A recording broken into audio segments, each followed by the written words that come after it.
రైతులకు ఆలస్యం చేయడం. ఆలస్యం అయితే ఏమవుతుంది? సపోజ్ ఆయన ₹1,00,000 అప్పు అదనంగా ఉంది, అది కట్టాలి.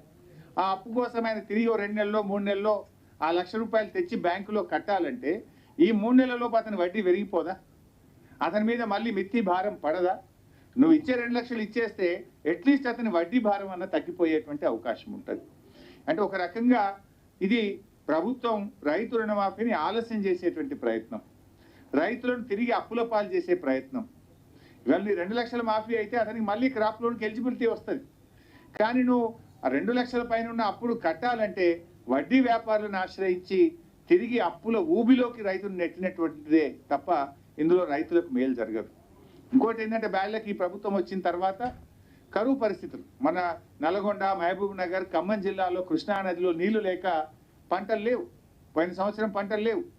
అదేవిధంగా ఉత్తర తెలంగాణలో అకాల వర్షాల వల్ల ఉన్న పంటలన్నీ పోయినాయి. రైతులకు మీరు ఇచ్చేటువంటి ఇన్పుట్ సబ్సిడీ ఇవ్వలేదు ఇప్పటిదాకా. మీరు రైతు భరోసా డబ్బులు ఇవ్వకపోతే పైగా ఇప్పుడు నువ్వు ఈ అప్పు నువ్వు కట్టినాకనే 2 లక్షలు ఇస్తాము అంటే ఇది రైతులకు తీవ్రమైనటువంటి అన్యాయం చేయడం, ఆలస్యం చేయడం, వడ్డీ పెరిగి రైతుల మీద భారం వేయడం తప్ప ఇంకోటి కాదు.